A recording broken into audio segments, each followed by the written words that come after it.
یہ وہ ریلوے والے نہیں ہیں جو کانٹا غلطی سے بدلا گیا تو ہم نے سامنے ایک ہی ٹریک پہ دونوں آ گئی، ایسا نہیں ہوگا۔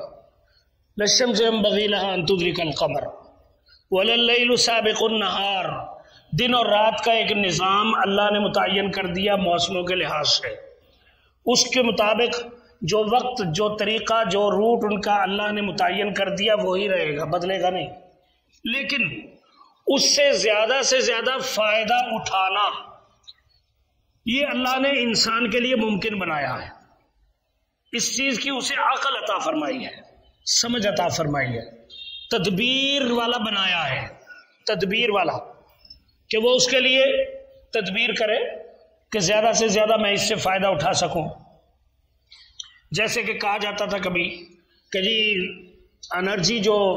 قدرتی ہے اس سے زیادہ فائدہ اٹھانا چاہیے تاکہ مصنوعی ہمارا جو نظام ہے اس پہ بوجھ کم ہو جائے۔ اور کہا کیا گیا تھا کہ جی سورج کے طلوع ہونے کے بعد غروب ہونے تک اس سے زیادہ انسان فائدہ اٹھا لیں کہ جلدی دکانیں کھول لیں، مارکیٹ کھول لیں اور جلدی بند کر دیں تاکہ پھر رات میں جو اضافی بجلی خرچ ہو رہی ہے وہ نہ ہو، دن میں سورج جو روشنی مہیا کر رہا ہے اسی سے کام چلا رہی ہے زیادہ سے زیادہ۔ یہ ایک تدبیر ہے، لیکن اب تدبیر الٹ گئی، تدبیر والا ٹرک الٹ گیا، غالباً سارا کچھ الٹ گیا۔ اب وہ نئی تھیوری آ گئی کہ جی اگر آپ 3 بجے سے پہلے دکانیں کھولیں گے تو بہت بڑا نقصان ہوگا، بڑا خسارہ ہوگا، بیماریاں آ جائیں گی، تکلیفیں آ جائیں گی، پتہ نہیں کیا کیا کچھ آ جائے گا۔ آپ اس لیے وہ جو ہے نا لیٹ گھر سے نکلیں تاکہ لیٹ دکانیں کھولیں، اور وہ بیماریاں جو اس وقت سے پہلے بیچاری گھوم پھر کے تھک کر کے شاید واپس چلی جائیں گی۔ عجیب نظام ہے، اللہ ہی جانے، جو بنانے والے بجھ اکڑ ہیں وہ خود ہی جانتے ہوں گے بیچارے۔ تو یہ حالات و کیفیات یہ اس وقت ہوتا ہے جب عقل کا استعمال انسان کی سمجھ میں نہ رہے، یہ تب ہوتا ہے۔ بالکل کھلے لفظ میں کہہ رہا ہوں، اس طرح کی حرکتیں تب ہوتی ہیں، اس کے بغیر نہیں ہو سکتی، کبھی بھی نہیں ہو سکتی۔ وہ جیسے ہمارے ہاں پہلے وہ مشہور تھا کہ وہ استاد جو پڑھانے والا تھا اسکول میں وہ بچوں سے کہتا ہے بھی بچوں ایک ٹرین جو ہے وہ اسٹیشن سے نکلی ہے اور 50 میل فی گھنٹہ کی رفتار سے جا رہی ہے اور اسٹیشن سے 10 میل دور آ گئی ہے، سمجھو سمجھ آ گئی تمہیں؟ جی آ گئی، اتنی دور آ گئی جی، اب بتاؤ میری عمر کتنی ہوئی؟ تو وہ کہتے ہیں ہمیں اس سے عمر کا کیا تعلق ہے، ہمیں کیسے پتا چلے گا کہ وہ ٹرین نکلی یہ 50 میل یا 10 میل دور آ گئی اور اس کی یہ رفتار ہے 50 میل فی گھنٹہ، تو آپ کی عمر کیا بھی ہمیں کیا پتا اس سے؟ سب سے اس نے پوچھا، ایک بچے نے کہا جی مجھے سمجھ آ رہی ہے میں بتاتا ہوں، تو اس نے کہا جی آ جاؤ ادھر پاس آ کھڑے، شاباش، اس طرح کی کرتے ہیں کلمہ داؤ، ادھر آؤ۔ وہ آیا اور کہتا ہے سر جی اس کا جواب صرف یہ ہے کہ آپ پکے پاگل ہو،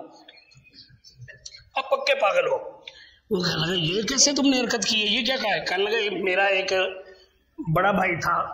اب تو بیچارہ فوت ہو گیا، وہ بیچارے کا دماغ ٹھیک نہیں تھا، اس طرح کی باتیں وہ کیا کرتا تھا، مجھے سمجھ آ رہی ہے۔ تو یہ اس طرح کی باتیں کہ جی آپ اتنی لیٹ کھولیں گے تو بڑی آپ بیماریوں سے بچ جائیں گے، پریشانیوں سے بچ جائیں گے، اور نہ جانے کن کن چیزوں سے بچ جائیں گے، جبکہ محمد الرسول اللہ صلی اللہ علیہ وسلم نے ارشاد فرمایا کہ میں نے اللہ سے دعا مانگی ہے کہ اللہ میری امت کے صبح سویرے میں خوب برکت ڈال دے، اور اللہ نے میری یہ دعا قبول کر لی ہے۔ صبح سویرے کا جو وقت ہے وہ اللہ نے اس امت کے لیے برکت والا بنایا ہے، اور آپ کہیں کہ جناب آپ تاخیر کریں اور پھر آپ کو برکت مل جائے گی، ایسی سمجھ اور دانش پہ ماتم کے سوا اور کچھ نہیں کیا جا سکتا، نہ جانے کہاں بیٹھ کے یہ پالیسیاں بنتی ہیں۔ تو بہرحال اللہ کا نظام اٹل ہے، اس میں انسان جب اپنا عمل دخل دینے کی کوشش کرتا ہے تو پھر تماشے اسی طرح کے آتے ہیں، اور پھر انسان تماشا بنتا ہے، اور مان لینے میں خیر ہے۔ اللہ اور اللہ کے رسول صلی اللہ علیہ وسلم کی مان لینے میں خیر ہے، خیر اس کے سوا ہو سکتی نہیں کبھی بھی، کبھی بھی، کبھی بھی، جو مرضی کوئی کر لے، جس طرح کا مرضی آرڈر۔ اب مجھے آپ جلدی نکلیں گے تو بیمار ہو جائیں گے، شاید یہ مقصد ہو جو ہم سن رہے ہیں، تو جو دکانیں بند کروانے کے لیے صبح سے پھر رہے ہیں وہ کیوں نہیں بیمار ہو رہے ہیں؟ صبح سے پھر رہے ہیں، جگہ جگہ پہنچ رہے ہیں کہ نہ جنا خبردار دکان نہ کھلے، اب یہ عجیب طرح کے انداز ہیں جو اپنائے جا رہے ہیں، اور ایسا تب ہوتا ہے جب انسان اپنی مرضی سے کوئی پالیسی نہ بنا رہا، غیر انہیں تماشا بنانے کے لیے انہیں آرڈر دے رہے ہیں اور وہ ان کو کہہ رہے ہو ٹھیک ہے جی ٹھیک ہے ہم اس کو لاگو کر دیں گے۔